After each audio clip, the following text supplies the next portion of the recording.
네, 하나님 말씀 우리 함께 보겠습니다. 마가복음 11장 1절에서 10절까지 말씀입니다. 마가복음 11장 1절에서 10절 교독하겠습니다. 제가 먼저 읽겠습니다.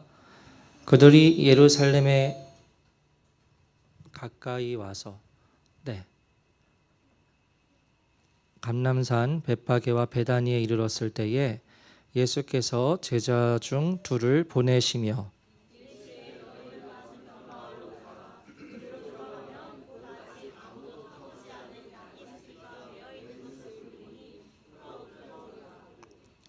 만일 누가 너희에게 왜 이렇게 하느냐 묻거든 주가 쓰시겠다 하라. 그리하면 즉시 이리로 보내리라 하시니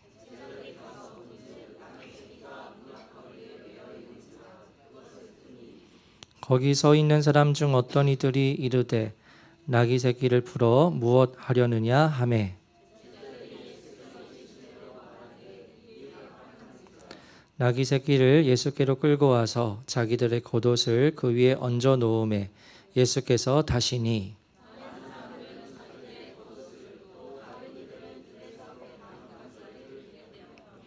앞에서 가고 뒤에서 따르는 자들이 소리 지르되 호산나 찬송하리로다 주의 이름으로 오시는 이여 찬송하리로다 오는 우리 조상 다윗의 나라여 가장 높은 곳에서 호산나 하더라. 아멘.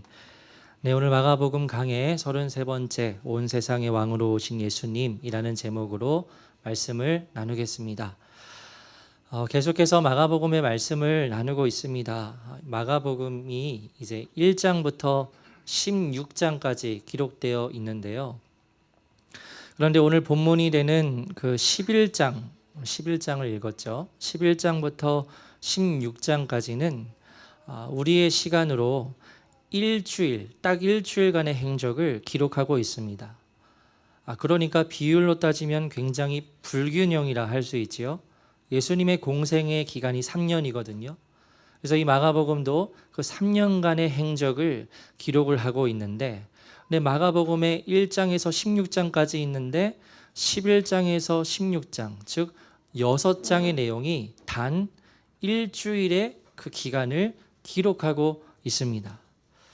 이렇게 분량의 균형이 치우치는 이유는 무엇일까요? 그만큼 이 예루살렘에서의 마지막 이 일주일의 기간이 앞으로 이 마가복음의 말씀을 읽을 모든 사람들에게 매우 중요한 내용이다라는 것을 우리가 알 수 있는 거죠. 그래서 오늘의 본문은 그 가장 중요한 마지막 일주일의 처음 시작이 되는 그 부분이라 할 수 있습니다. 그래서 지난주 말씀을 보면 예수님께서 제자들과 함께 이제 예루살렘을 향해 올라가시죠. 올라가시는데 말씀드렸지만 평소와 이 예수님의 모습이 다른 겁니다. 굉장히 한마디의 말씀도 하지 않으시고 정말 굳은 얼굴로 평소와는 다른 모습으로 예루살렘으로 올라가시는 예수님을 제자들이 두려워하면서 따릅니다. 그리고 예루살렘에 가기 전에 마지막 중간 기착지가 여리고였는데 예수님께서 그 여리고에 이르셨을 때 그때 자신을 향해 다윗의 자손 예수야 하고 부르짖는, 즉 그리스도라 고백했던 그 바리메오, 맹인 거지 바리메오의 눈을 고치십니다. 그래서 예수님께서 그 바리메오의 눈을 고치시는 그 짧은 이야기를 통해서 깨닫게 되는 진리, 여러 가지 진리를 지난주 말씀에서 나누었고요. 그리고 이제 오늘 본문 1절 말씀을 보면 예수님과 제자들이 예루살렘 거의 가까이에 오십니다. 우리 1절 말씀을 함께 읽어보겠습니다. 시작. 그들이 예루살렘에 가까이 와서 감람산 벳파게와 베다니에 이르렀을 때에 예수께서 제자 중 둘을 보내시며 아멘. 이제 예루살렘에 거의 다 온 거예요. 가까이 다 왔습니다. 그래서 감람산 벳파게와 베다니에 이르게 되는데요. 이 두 마을은 지금도 지형을 볼 때 예루살렘 경계에 있던 굉장히 지척에 있는 곳이었는데 이곳에 이르렀을 때 예수님께서 2명의 제자들을 보내시는 겁니다. 그래서 이어지는 이전의 말씀을 보면 예수님께서 맞은편 마을로 가라 하고 두 명의 제자들에게 명령을 하세요. 그리고 아직 아무도 타보지 않은 나귀의 새끼가 매어 있는 것을 볼 것이니 그것을 매어 있는 것을 풀어서 끌고 오라는 겁니다. 여러분, 우리는 이 말씀을 잘 알고 있지요. 예수님께서 예루살렘 성에 입성하실 때 어떤 동물을 타십니까? 나귀의 새끼를 타시지요. 그런데 그 예수님께서 타실 나귀의 새끼를 미리 끌고 오라는 거예요. 그래서 그것이 유래가 되어서 오늘날 우리는 지금 대림절 기간을 보내고 있지만 한 3, 4월 정도가 되면 또 어떠한 기간을 40일 동안 보내죠? 사순절 기간을 우리가 보내게 됩니다. 그리고 사순절 그 기간의 마지막에 지키는 주일을 종려주일이라고 해서 예수님께서 나귀의 새끼를 타고 예루살렘 성에 입성하신 것, 그래서 그때 사람들이 막 종려나무 가지를 흔들면서 어서 오시라는, 우리를 구원할 왕이신 예수님을 향하여 찬양하고 영광을 돌리는 그와 같은 것을 기념하는 주일이 종려주일이죠. 그래서 우리는 그것을 잘 알기 때문에 예수님께서 이제 예루살렘에 입성하시기 전에 두 명의 제자들을 보내신 것은 그때 탈 나귀 새끼를 데리고 오라고 하시는 거구나 하고 생각을 합니다.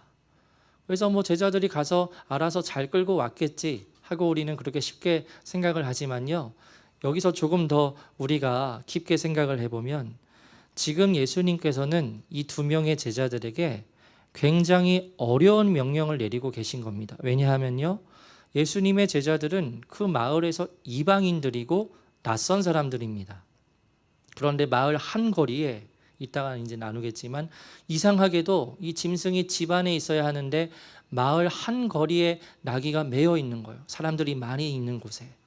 근데 그곳에 갑자기 마을에서 보지 못하던 낯선 사람 두 명이 와서는 그 거리에 매여 있는 나귀를 풀어서 가져가려고 하는 겁니다. 그러면 그 마을의 그 장면을 보는 사람들이 어떻게 반응을 할까요? 도둑으로 보는 거죠. 당신 아기는 매우 값진 재산이었기 때문에 그런 행위를 하면 저 도둑놈들인가 보다 하고 그 도둑질이 되어버리는 것이고 율법에 따라서 형벌을 받을 수 있는 거예요. 그래서 예수님께서 너희는 맞은편 마을로 가서 나귀의 새끼를 끌고 오라 라고 하실 때 제자들의 마음이 굉장히 어려웠을 겁니다. 그래서 그 어려운 마음을 아신 예수님께서는 이어서 이렇게 말씀을 하세요. 3절의 말씀을 보면 만일 누가 너희에게 왜 이렇게 하느냐 묻거든 주가 쓰시겠다 하고 이렇게 말하라는 겁니다. 그래서 예수님께서 이렇게까지 확실하게 말씀을 하시니까 이 두 명의 제자가 예수님의 말씀을 믿고 이제 맞은편 마을로 갑니다. 가서 보니까 정말 나귀가 예수님의 말씀대로 거리 한가운데 매여 있는 거예요. 그러자 제자들이 그것을 이제 풉니다. 그러자 거기 있던 사람 중 어떤 이들이 묻는 거지요. 이 나귀 새끼를 풀어서 무엇 하려고 하느냐라고 묻습니다.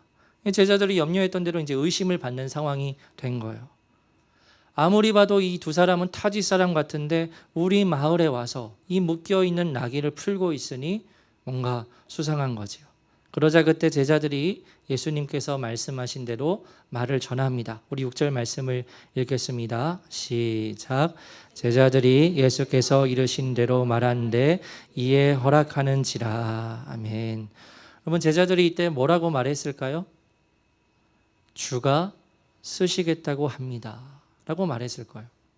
주가 쓰시겠다고 합니다. 그러자 그 마을 사람들이 이 문장을 듣고 놀랍게도 허락을 합니다. 그래서 제자들은 그 나귀 새끼를 풀어서 예수님께로 오는데요. 여러분, 오늘 본문에서는 이와 같은 상황을 아주 간략하게 서술하고 있지만 오늘날 우리가 이 말씀을 읽을 때 여러분 그냥 지나갈 수도 있지만 여러 질문이 드는 거지요. 행간에 자세한 내막이 많이 숨겨져 생략되어 있는 겁니다. 예를 들어서 이런 거예요. 왜 나귀는 집 안에 있지 않고 문 앞 거리에 매여 있었을까? 왜냐하면 당시 짐승은 집 안에서 들여서 길렀습니다. 그런데 그 짐승을 문 앞 거리에 매어 놓을 이유가 없거든요. 굉장히 특이한 상황이거든요. 근데 그렇게 되어 있었다는 거예요. 그럼 왜 그랬을까라고 생각을 해볼 수 있고요. 또한 그 마을 사람들이 이상한 겁니다. 이 두 명의 제자들은 낯선 사람들이잖아요. 외지인입니다. 나귀를 풀어서 데리고 가려고 합니다. 그런데 그때 제자들이 주가 쓰시겠다고 합니다. 그 한마디에 그곳 마을 사람들과 나귀의 주인은 어떻게 그냥 쉽게 이해하고 나귀를 내어주었을까? 이 부분에 대해서는 말씀에 자세히 기록이 되어 있지 않지요. 여기에서 우리는 하나님께서 우리에게 주신 이성을 가지고 한번 상상을 해볼 수 있습니다. 어떻게 이와 같은 일이 진행됐을 것인가 하고 상상을 해볼 수 있어요. 우선은 조금 이후에 더 자세히 나누겠지만 여러분, 나귀는 어떤 동물이냐면요, 구약 성경에 예언되어 있는 동물이었어요. 누구와 연결되어 있는 동물이었냐면 그 유대인들이 그토록 기다리는 메시아 그리스도와 연결된 동물이 이 나귀, 더 정확히 말하면 나귀의 새끼였습니다. 그래서 이 나귀는 구약 성경에 예언되어 있듯이 메시아이자 그리스도가, 누군지는 모르지만 메시아이자 그리스도가 왕으로서 예루살렘 성에 들어가게 될 때에 타게 될 짐승이다라는 것은 모든 유대인들이 다 알고 있었어요. 그런데 어느 날 예루살렘 가까이에서 사는 한 마을의 한 사람이 어느 날 꿈을 꾸는 겁니다. 그런데 꿈속에서 이렇게 말하는 거예요. 곧 그리스도가 오실 것이니 너는 너가 가지고 있는 나귀의 새끼를 준비해 놓아라. 집 안에 두지 말고 길거리 한가운데 묶어 놓아라 하는 지시를 꿈에서 받지 않았을까? 그래서 이 사람은 자신이 꾼 꿈을 아마 마을 사람들에게 나누었을 것이고, 그러자 마을 사람들도 그 꿈 이야기를 듣고 함께 기대를 하는 거죠. 이거 성경에 기록된 이야기 아닙니다. 그냥 이제 상상해 보는 거예요. 이단적인 얘기 드리는 거 아닙니다. 상상이라고 말씀을 드렸어요. 그래서 그렇게 꿈을 꾸고 자기가 가지고 당연히 집안에 있어야 할 나귀를 문 앞 거리에 메어놓지 않았을까. 그리고 그 이야기를 마을 사람들과 나누고 그리고 그때를 기다리는 거죠. 그런데 타지에서 온 듯한 두 사람이 갑자기 우리 마을에 와서 그 묶어놓은 나귀를 푸는 겁니다. 그러자 사람들이 이렇게 말했겠지요. 당신들 지금 뭐 하는 거요? 이 나귀 새끼를 풀어서 무엇 하려는 거요?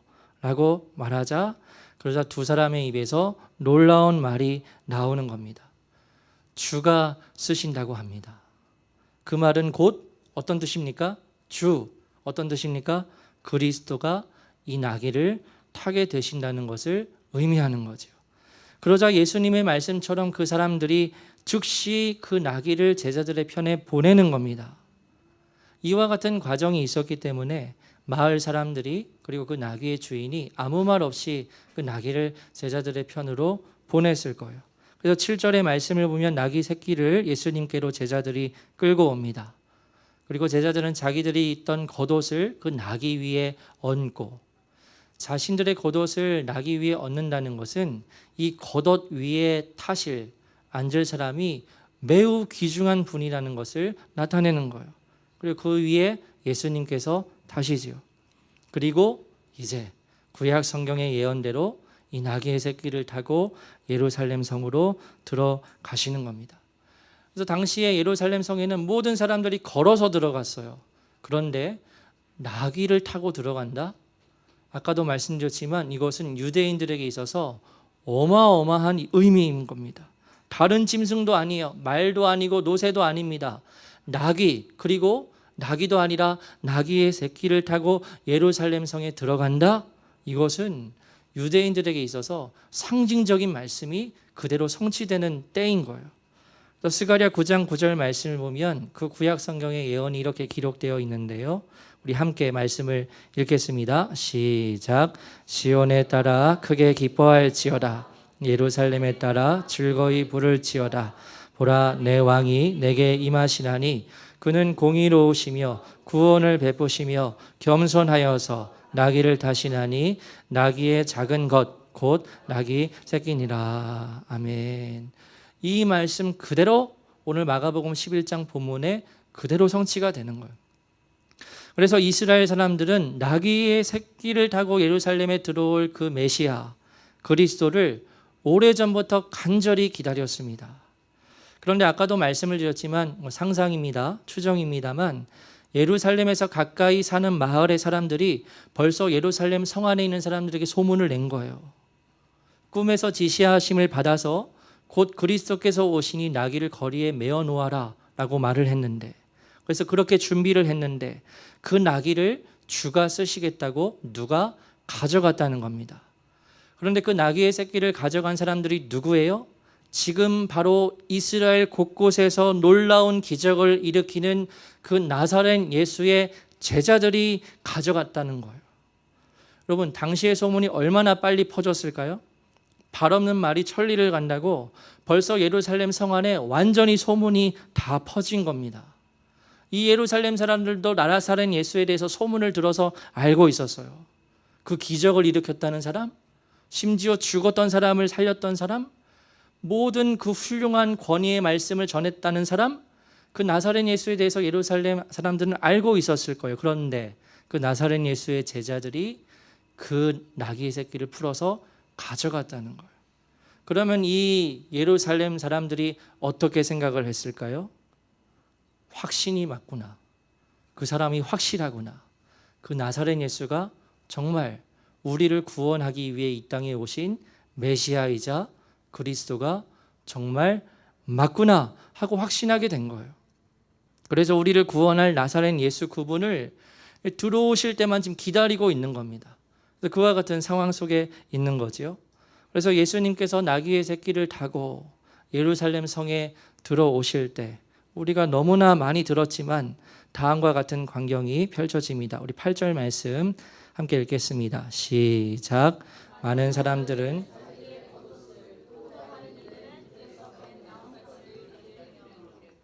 아멘. 많은 사람들이 자신들의 겉옷을, 또 다른 이들은 들에서 벤 나뭇가지, 종려나무 가지겠지요. 나뭇가지를 길에 펴는 겁니다. 요즘에도 귀한 사람이 올 때 양탄자를 바닥에 깔듯이 지금 예루살렘에 오는 이분은 그냥 귀한 분 정도가 아닌 거예요. 우리가 그토록 기대하고 고대하던 메시아이자 그리스도가 확실한 겁니다. 그러자 사람들이 자신의 겉옷을 벗어서 길에다 깔고 왕을 상징하는 종려나무 가지를 흔들고 바닥에 깔면서 온 마음을 다해서 환호하고 있는 거예요. 지금 이 유대인들의 마음은 1%의 의심도 없어요. 100% 진심으로 저 나사렛 예수가 우리를 구원할 메시아이자 그리스도라고 확신하고 있는 겁니다. 9절 10절 두 절 읽겠습니다. 시작. 앞에서 가고 뒤에서 따르는 자들이 소리 지르되 호산나 찬송하리로다. 주의 이름으로 오시는 이여 찬송하리로다. 오는 우리 조상 다윗의 나라여 가장 높은 곳에서 호산나 하더라. 아멘. 호산나라는 외침의 뜻이 무엇이지요? 우리를 제발 구원해 주십시오 라는 뜻입니다. 유대인들이 예수님을 맞이하면서 왜 다른 여러 말도 있지만 호산나 하고 그렇게 부르짖고 있는 거지요? 그들이 아주 간절히 바라는 희망이 지금 있는 거지요. 그리스도가 우리에게 오시면 어떤 일이 일어나게 되는 겁니까? 로마의 지배에서 힘들게 살고 있는 우리를 해방시켜 주시고 우리 이스라엘을 그 예전에 다윗의 나라처럼 강대하게 만드실 그 그리스도 메시아를 희망하고 소망하고 있는 거예요. 그런데 그들의 마음속에 100% 확신이 있는 겁니다. 저 나사렛 예수가 우리를 해방시킬 그리스도이구나. 그래서 그 희망을 직접 자신들의 눈으로 보고 있는 거예요. 그래서 그 희망과 기대를 이 유대인들이 지금 온 마음을 다해서 표현하고 있는 거죠. 여러분, 여기서 유대인들이 그 당시에 가지고 있었던 그 간절한 마음이 어떤 것인지 우리는 아마 잘 모를 겁니다. 왜냐하면 우리 세대는, 우리 신영 권사님 몇 분을 빼놓고 우리 모든 세대는 다른 나라의 그 뭐랄까요, 지배를 받아본 경험이 없지요.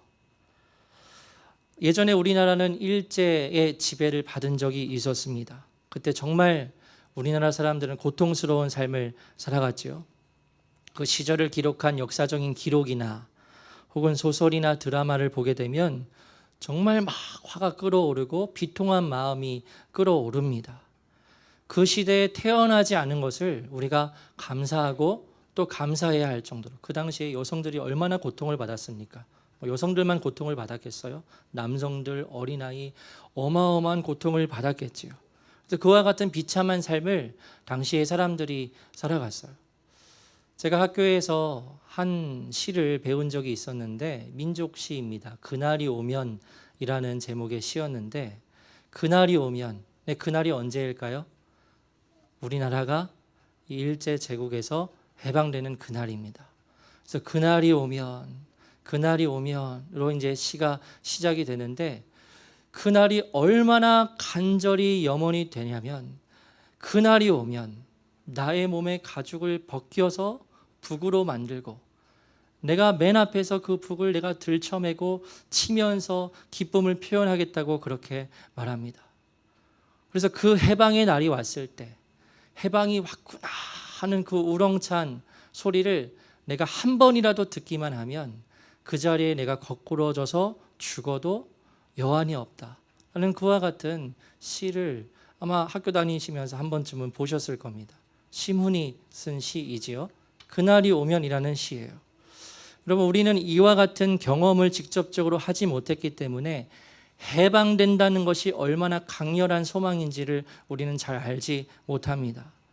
그러나 그 시대상을 직접 경험한 사람들이 간절히 원하는 유일한 한 가지 소원, 최고의 소원은 바로 이 지배에서 벗어나는 거죠.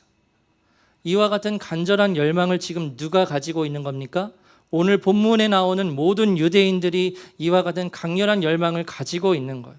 빨리 메시아가 오셔서, 빨리 그리스도가 오셔서 우리를 구원해 주시길 정말 기대하고 있는 겁니다. 그 날만. 그런데 그 날이 왔어요. 100% 확신하면서 저 나사렛 예수가 우리를 구원하실 메시아이자 그리스도인 것을 온몸으로 확신하면서 반응을 하고 있는 겁니다. 그래서 아까 9절 10절 말씀 다시 띄워주시면 호산나 하고 말하지요. 우리를 제발 구원해 주소서. 그리고 우리를 구원하실 왕으로 오실 예수님을 지금 맞이하고 있는 겁니다. 그래서 본문 10절 말씀에서 오는 우리 조상의 다윗의 나라여 라고 외치는데, 이 예수님을 통해서, 왕으로 오시는 이 예수님을 통해서 예전 그 영광스러운 다윗 왕국의 재건이 다시 이루어지게 되기를 기대하는 거예요. 그리고 한편으로 이렇게 생각하겠죠. 너희 로마는 이제 끝났어. 우리 메시아 그리스도 이제 오셨어. 너희 로마는 이제 끝났어 하고 다들 생각했을 거예요. 이와 같은 사람들의 반응을 보신 예수님께서 어떻게 반응을 하셨을까요? 어떻게 반응하셨다고 성경에 기록되어 있지요?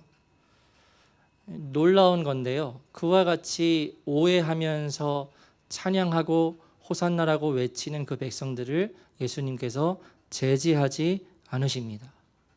왜 이게 놀라운 거냐면요. 예수님께서는 이전까지 예수님 자신이 메시아이자 그리스도이신 것을 사람들에게 알리지 않기를 원하셨습니다. 아주 강렬하게요. 그래서 내가 메시아인 것을 알리지 말라. 내가 너를 고친 이 기적을 알리지 말라. 왜냐하면 그것이 알려지게 되었을 때, 혹은 예수님께서 메시아이라는 소문이 퍼지게 되었을 때 사람들이 그릇된 기대를 가지게 되니까요.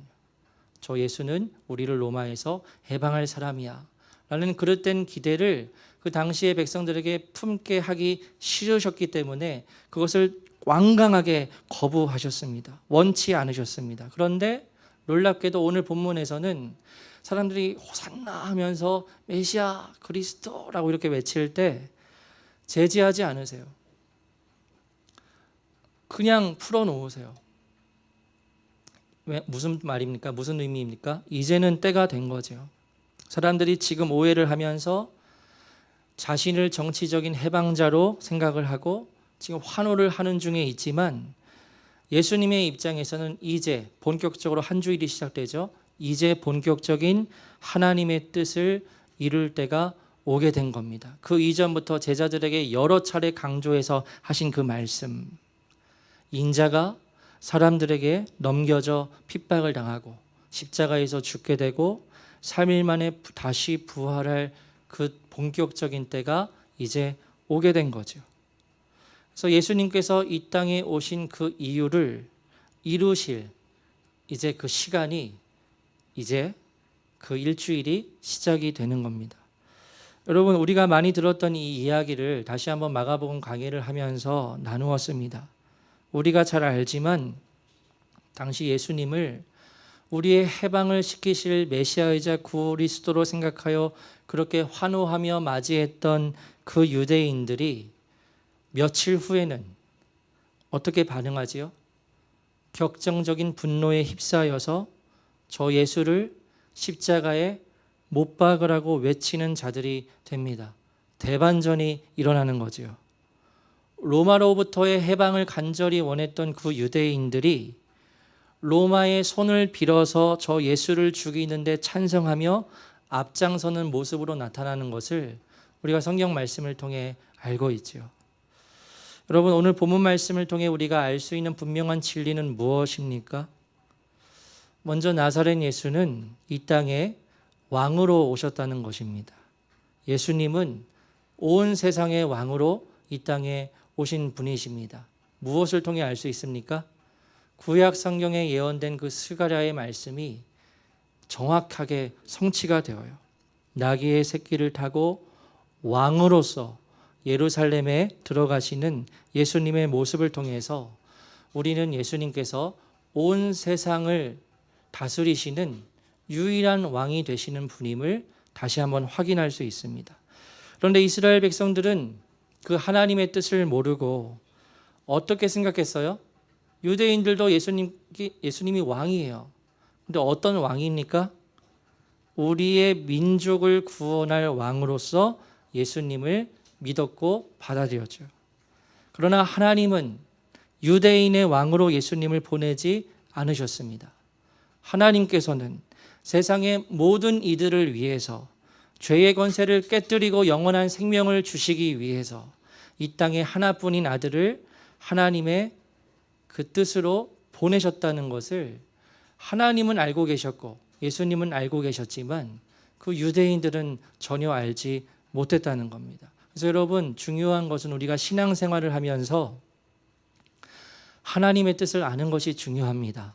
신앙생활을 하더라도요, 하나님의 뜻을 알지 못하고 자기 열심에 따라서 신앙생활을 하는 것은 아무런 의미가 없습니다. 우리가 로마서 강해를 할 때 유대인들을 향하여 바울이 너무나 안타까운 마음으로 고백을 했던 그 구절이 있는데요. 한번 읽어보겠습니다. 로마서 10장 2절 3절 함께 읽겠습니다. 시작.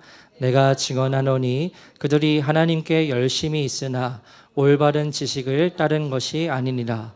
하나님의 의를 모르고 자기 의를 세우려고 힘써 하나님의 의에 복종하지 아니하였느니라. 아멘.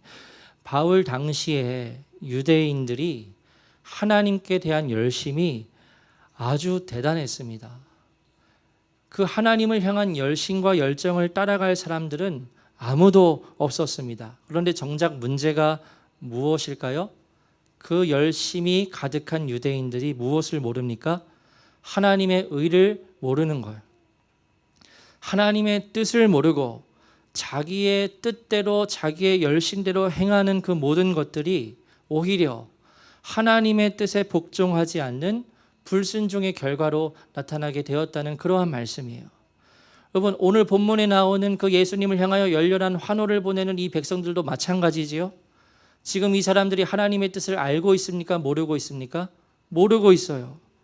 예수가 나귀의 새끼를 타고 왕으로서 예루살렘에 입성하신 것은 자신들을 로마의 압제에서 해방시키기 위함이 아니었습니다. 하나님의 뜻은 그것이 아니었습니다. 하나님의 뜻은 이 세상의 왕으로 예수님을 보내셔서 십자가에서 모든 이들의 죄값을 다 치르시고 죄의 권세를 깨뜨리고 모든 이들을 구원하시려는 것이 바로 하나님의 뜻이자 계획이었습니다. 그런데 그렇게 수많은 사람들이 예수님을 향하여 환호를 보냈지만 그 사람들 중에 단 한 사람도 그 하나님의 뜻을 전혀 알지 못했어요. 심지어 예수님의 제자들도 하나님의 뜻을 알지 못했어요. 자신들의 그릇된 기대를 이루어질 메시아로 예수님을 믿고 예수님을 향하여 열렬한 반응을 보내고 있는 겁니다. 여러분, 이처럼 우리 모두는 오늘날 신앙생활을 하면서 이 이스라엘 백성들처럼 하나님의 뜻을 모르고 얼마든지 신앙생활을 할 수 있습니다. 단순히 예수님을 믿고 잘되고 복받고 성공하는 나를 위한 신앙생활을 하는 사람들이 교회 안에 없다고 할 수 없지요. 신앙생활을 해도 이런 생각입니다. 내 가정만 예수님 잘 믿으면 돼. 우리 가정만 구원받으면 돼. 다른 사람들은 뭐 하나님께서 알아서 하시겠지. 이와 같은 생각으로 신앙생활을 하는 사람들도 있을 겁니다. 여러분, 그와 같이 하나님의 뜻을 알지 못하고 그와 같은 잘못된 신앙생활을 하게 되면 결국에는 힘이 빠지게 될 거예요. 그리고요, 고난과 어려움이 왔을 때 반드시 그때 무너지게 되고 그 나의 믿음 없음이 드러나게 될 겁니다. 그래서 그와 같은 때를 맞이하게 될 때 나를 위해 신앙생활을 했었던, 나만의 왕으로만 예수님을 믿었던 이스라엘 백성들처럼 실망과 분노에 휩싸여서 예수님을 결국 거부하게 되고 버리게 될 거예요. 여러분, 그래서 우리는 하나님의 뜻을 알아야 합니다. 우리를 향한 하나님의 뜻을 정말 알아야 해요. 그럼 우리를 향한 하나님의 뜻은 무엇이라 할 수 있죠? 마가복음에서는 그 하나님의 뜻을 무엇이라고 말하고 있습니까? 저희가 지금 1장부터 11장까지 다루고 있어요. 차례대로 이 문단도 빼지 않고 모든 말씀들을 다 강해로 다루었습니다. 여러분, 그래서 마가복음 1장부터 11장까지의 말씀을 보게 될 때 우리를 향한 하나님의 뜻의 핵심, 그 말씀은 무엇이라 할 수 있을까요? 예수님께서 병든 자들을 고쳐주시고 죽은 자를 일으키시는 그 신유의 기적을 오늘날 우리가 경험하게 되는 것이 우리를 향한 하나님의 뜻의 핵심일까요? 맞습니까? 아닙니까? 아니죠. 예수님께서 오병이어의 기적을 일으키셔서 수많은 배고픈 사람들을 친히 먹이셨습니다. 이것이 우리를 향한 하나님의 뜻의 핵심이라 할 수 있을까요?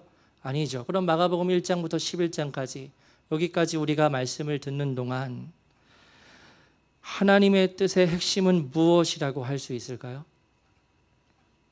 두 가지를 말씀드리려요. 첫 번째는 마가복음 1장 15절입니다. 함께 읽겠습니다. 시작. 이르시되 때가 찼고 하나님의 나라가 가까이 왔으니 회개하고 복음을 믿으라 하시더라. 한 번 더 읽겠습니다. 이르시되 때가 찼고 하나님의 나라가 가까이 왔으니 회개하고 복음을 믿으라 하시더라. 아멘. 핵심입니다. 때가 찼고 하나님의 나라가 가까이 왔으니, 현재 완료입니다. 가까이 오고 있다는 겁니다. 지금 가까이 오고 있으니, 지금도 계속해서 오고 있으니 그 많은 백성들을 향해서 예수님께서 뭐라고 말씀하셨습니까? 회개하고 복음을 믿으라는 것입니다.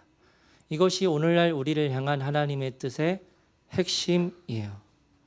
그러면 여러분, 이 분명한 말씀과 하나님의 뜻과 복음 앞에 늘 설교를 통해서 말씀드리지만 우리는 어떻게 반응을 해야 합니까? 나 자신을 돌아보아야 하는 거죠. 어떻게 돌아봐야 합니까? 나는 정말 구원에 이르는 회개를 통과했는지, 그리고 나는 정말로 복음을 믿고 있다고 할 수 있는지, 나는 정말 요한복음 말씀이기는 하지만 물과 성령으로 정말 거듭났는지 돌아봐야 하는 거죠. 이것이 하나님의 뜻의 핵심이에요. 오늘날 우리를 향한 하나님의 뜻입니다. 여기에서부터 기독교는 시작이 되고 여기에서부터 우리의 신앙생활은 시작이 되는 거예요.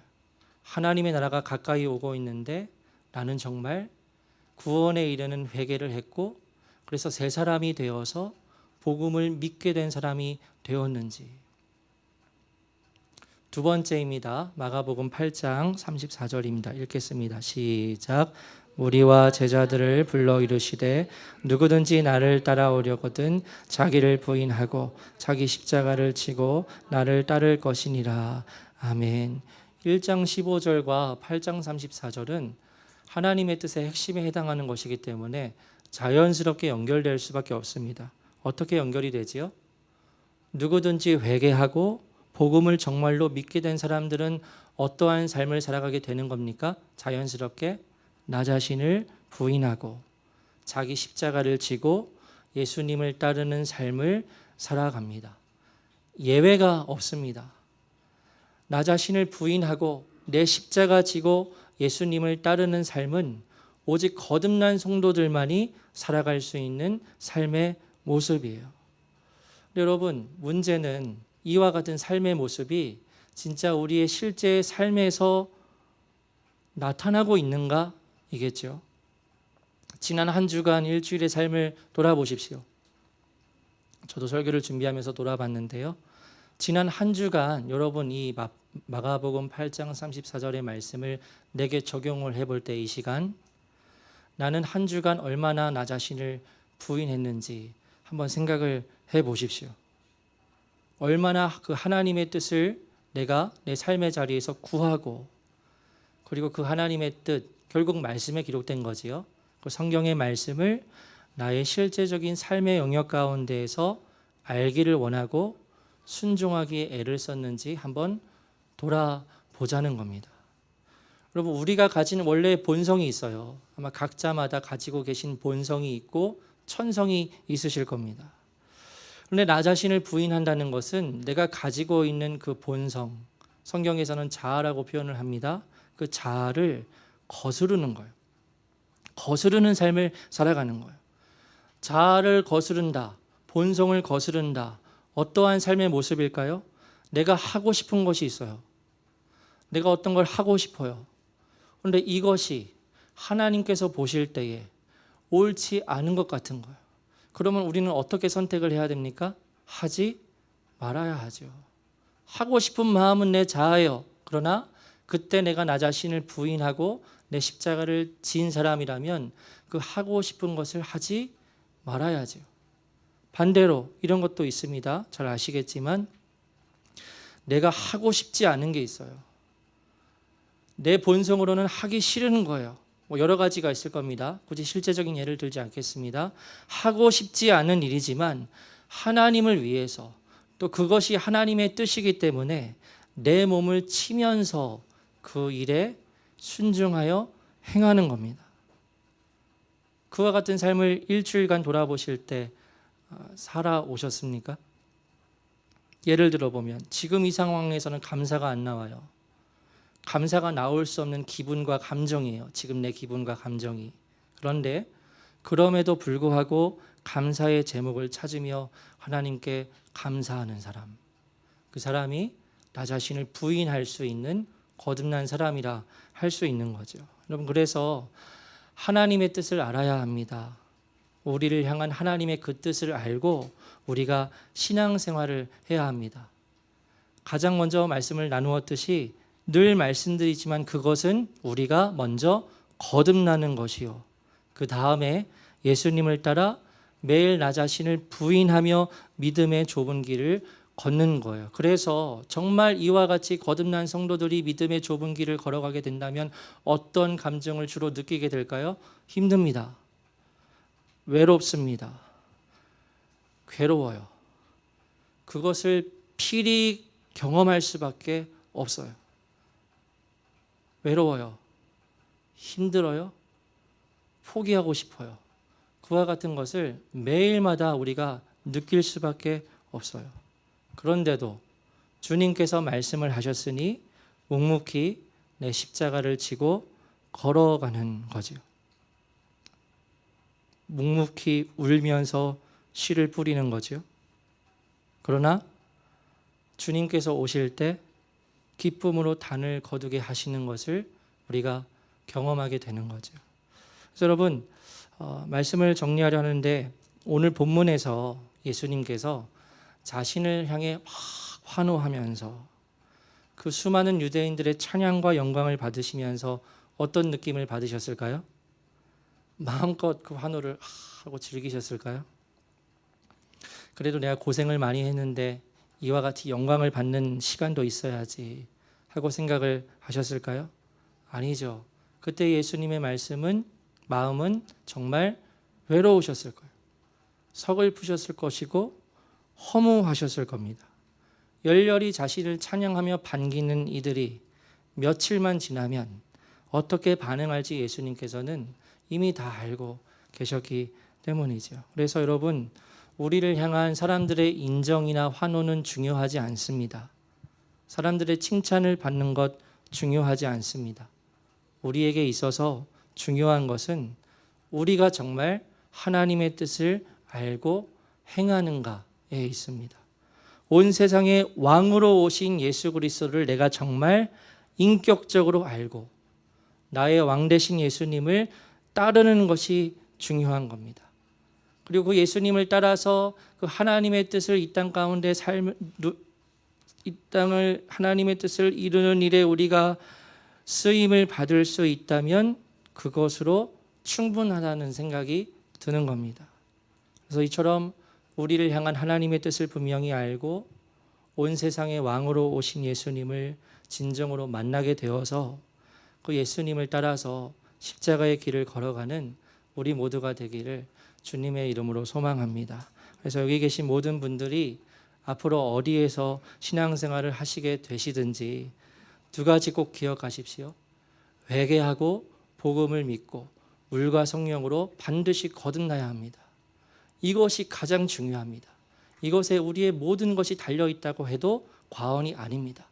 말씀을 읽고 기도하면서 갈망하는 마음으로 찾고 찾을 때 하나님께서는 반드시 만나 주십니다. 그래서 이것이 시작이 되어야 하고요. 두 번째로 거듭났다면 반드시 열매가 나타나게 되어 있어요. 어떠한 열매입니까?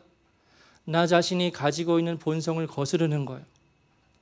내가 가지고 있는 부정적인 감정과 생각들을 하나님의 뜻에 말씀에 비추어 보고 아니라면 그것을 떼어내는 거예요.